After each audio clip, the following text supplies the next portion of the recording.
En algún lugar, hay 1000 personas a las que les interesan historias como esta. Si eres una de ellas, suscríbete. Un rey grabó su genealogía en piedra, y la piedra le mentía. En Angkor Wat, las galerías de arenisca se extienden a lo largo de cientos de metros, y cada metro de ellas defiende la misma idea. Apsaras danzan en filas a lo largo de los muros. Vishnu yace recostado sobre una serpiente cósmica. Letras sánscritas, cinceladas por manos que jamás vieron el Ganges, deletrean oraciones a dioses nacidos al otro lado de la bahía de Bengala. Los constructores del templo no solo tomaron prestada una religión, inscribieron un linaje en su propio mito fundacional.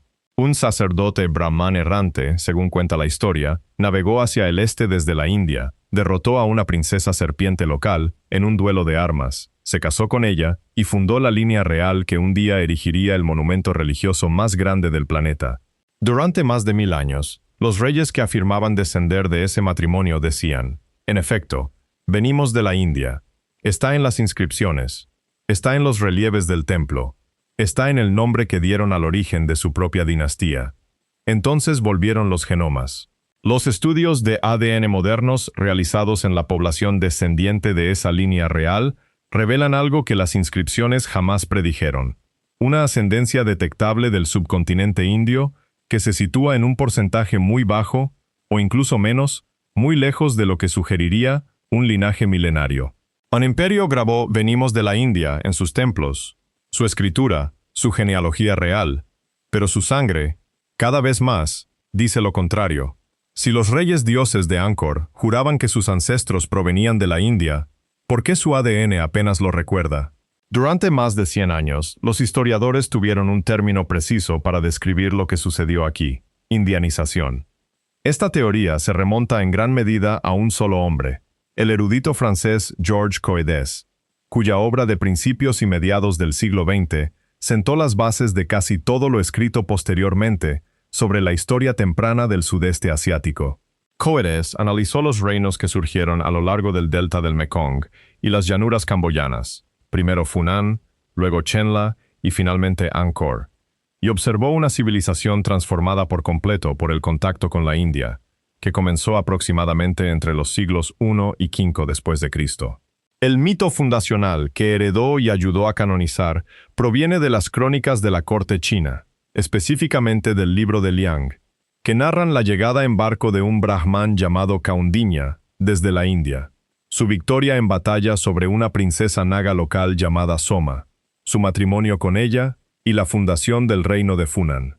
Según el mito transmitido a través de siglos de genealogía real Jemer, esa unión es la raíz ancestral de las dinastías que eventualmente construirían Angkor, y las pruebas físicas, a simple vista, corroboran la historia. Inscripciones en sánscrito aparecen por toda la región desde el siglo V en adelante. Deidades hindúes, Vishnu, Shiva, se integran en la religión estatal, a las que posteriormente se suman la iconografía budista, Mahayana y Theravada. El concepto de Devaraja, la ideología del rey dios que definiría la monarquía Jemer durante siglos, toma prestados directamente de los modelos indios de gobierno divino. Incluso el vocabulario jurídico y administrativo de la corte tiene un acento indio. Para Coedes y las generaciones de historiadores que le siguieron, esta no era la clase de transformación que se produce por un contacto comercial casual. Fue total. El guión cambió. Los dioses cambiaron. Toda la cosmología de la realeza cambió. Y cuando un cambio es tan profundo, la suposición histórica natural, la suposición que se mantuvo durante décadas, era que requería un movimiento real de población, colonias mercantiles que se asentaban permanentemente, linajes sacerdotales brahmánicos que se casaban con la élite local, generación tras generación, hasta que la sangre india se convirtió simplemente en parte de lo que significaba ser nobleza Jemer. No se trataba de una teoría marginal, era un hecho consumado. Se enseñaba, se citaba y se repetía durante casi un siglo. Esta era de indianización abarca desde aproximadamente el año 500 después de Cristo hasta la caída de Angkor en el siglo XV. Casi 1000 años de una religión estatal de estilo índico, una escritura índica y un modelo índico de realeza divina. Y la premisa fundamental de la mayor parte de la erudición de ese siglo era que las élites jemeres, y posiblemente una parte significativa de la población, portaban una ascendencia del sur de Asia real y cuantificable como legado de ese contacto fundacional. Esa era la versión aceptada, hasta que los genetistas de poblaciones comenzaron a secuenciar a los descendientes. Pero había un detalle que nunca terminaba de cuadrar. Si toda una clase dirigente llegó de la India, ¿a dónde fueron a parar sus genes? En 2022, un equipo de genética finalmente analizó los datos a los que Coedes nunca había tenido acceso. La genetista de poblaciones Pia Changmai, trabajando junto con Wibhu Kutanan y Matthias Jacobson, a través de una colaboración entre la Universidad de Uppsala y la Universidad de Khon Kaen, publicó un análisis genómico de la ascendencia del sur de Asia en poblaciones del sudeste asiático continental e insular en la revista PLOS Genetics. Aquí es donde la cosa se complica. El hallazgo principal, expresado claramente, es el siguiente.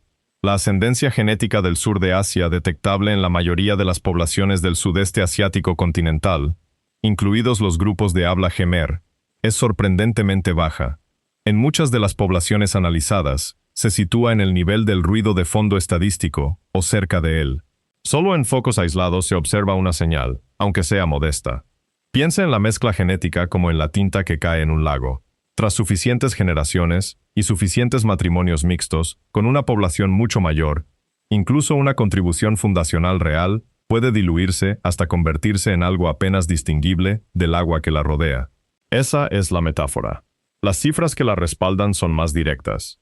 En la mayoría de las poblaciones del sudeste asiático analizadas, los componentes de ascendencia de origen surasiático se sitúan en porcentajes bajos de un solo dígito o por debajo de los umbrales de detección.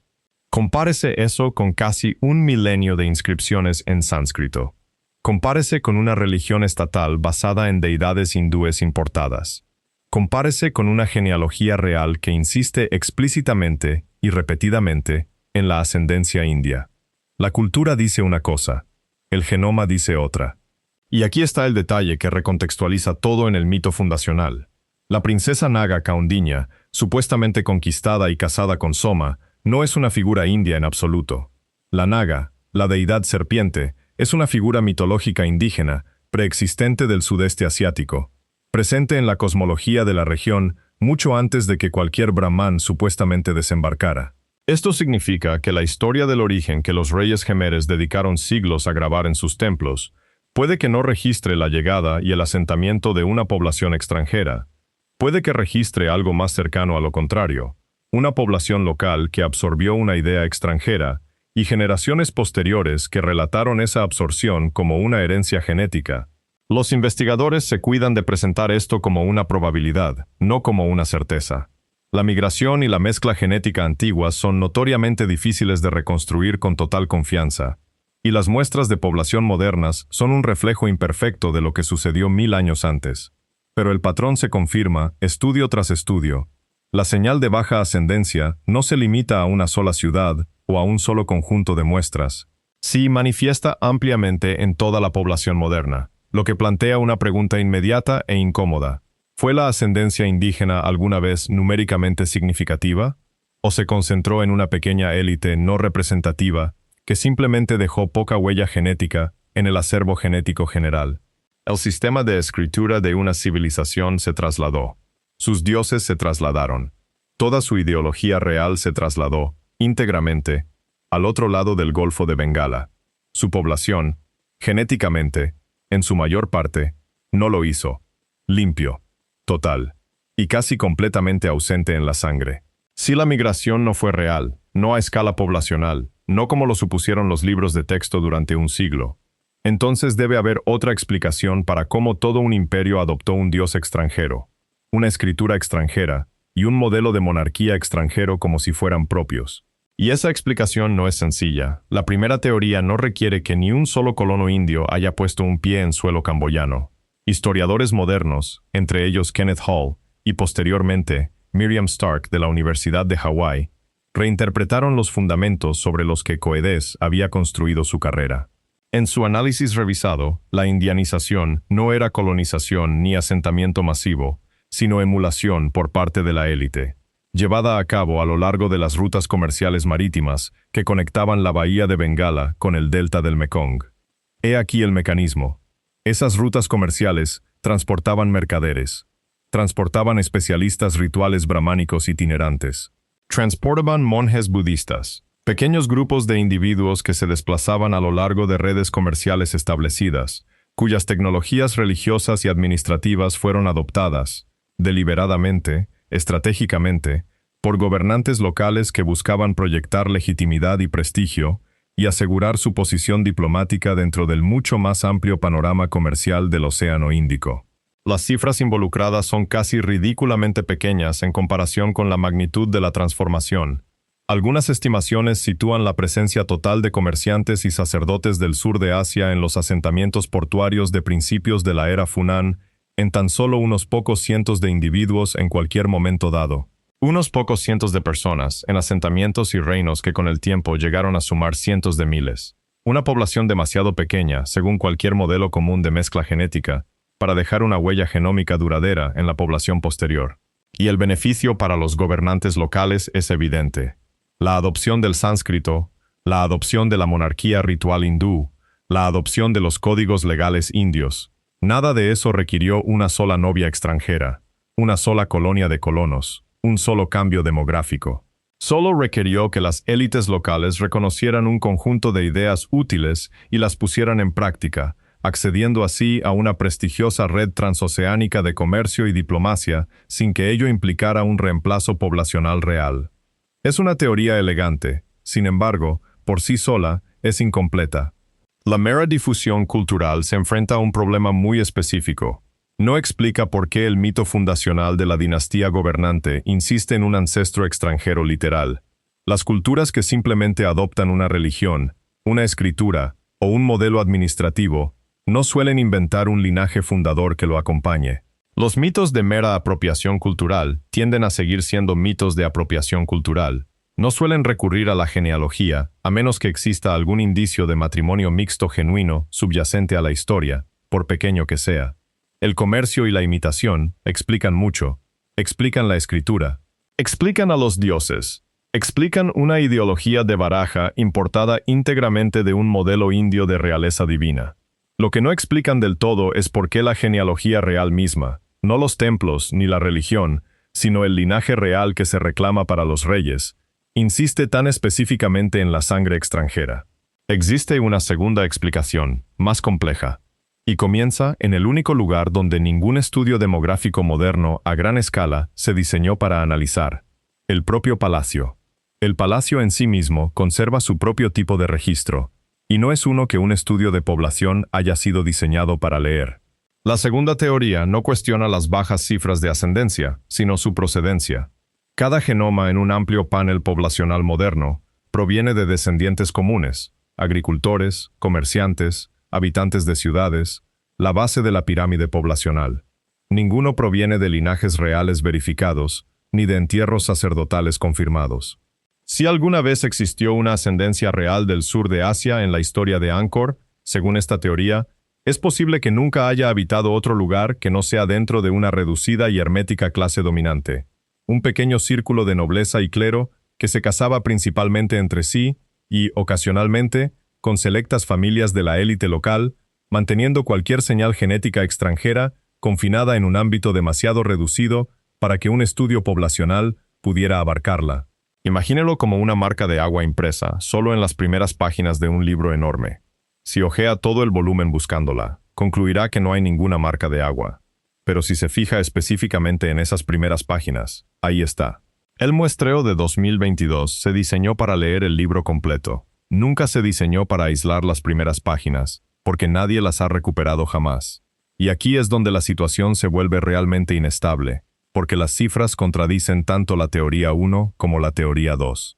Los modelos de genética de poblaciones sugieren que incluso una población fundadora real que contribuyera tan solo entre el 1 y el 2% del acervo genético total de un reino puede diluirse por debajo del umbral de detección moderno en 20 o 30 generaciones de matrimonios mixtos con una población circundante mucho mayor, lo que equivale aproximadamente al mismo lapso de tiempo que separa la fundación de Funan del apogeo de Angkor.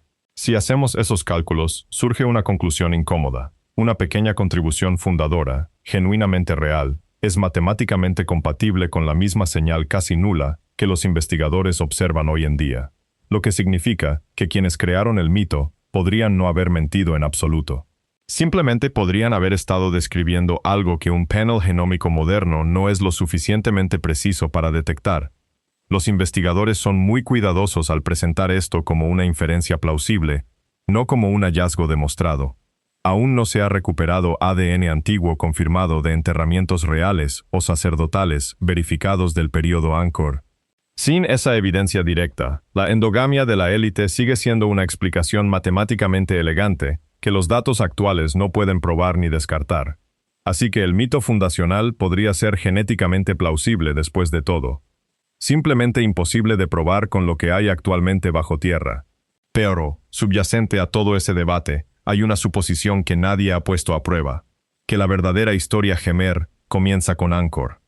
La tercera teoría es la que la mayoría de los investigadores dudan en mencionar en voz alta, porque no solo complica la cuestión india, sino que además hace que la cuestión india parezca insignificante. En 2018, dos artículos trascendentales sobre ADN antiguo, ambos publicados en la revista Science, se remontaron más allá de Angkor, Funan y cualquier barco Brahman, a un registro genético de miles de años de antigüedad. Un equipo, liderado por Hugh McColl con el autor principal Eski Willerslev, y un estudio complementario dirigido por Mark Lipson y David Reich, secuenciaron genomas antiguos recuperados en el sudeste asiático continental. Lo que encontraron no fue una sola población fundadora, sino al menos dos, superpuestas a lo largo de decenas de miles de años. La primera capa, cazadores-recolectores hoabinianos, una población que se remonta al Pleistoceno, genéticamente emparentada con los actuales pueblos andamaneses y onge, presente en todo el sudeste asiático decenas de miles de años antes de que se supiera de la India, antes de que se construyera un templo, antes de que existiera siquiera una palabra para Camboya. La segunda capa, agricultores neolíticos que llegaron hace entre 4.000 y 2.000 años, sin exterminar a los cazadores-recolectores que los precedieron, sino mezclándose con ellos, capa sobre capa, como el sedimento se pliega en la roca.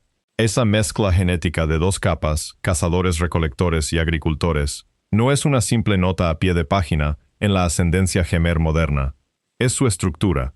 Es, por mucho, genéticamente más significativa que cualquier otra cosa que llegó con la era de la indianización, 3.000 años después.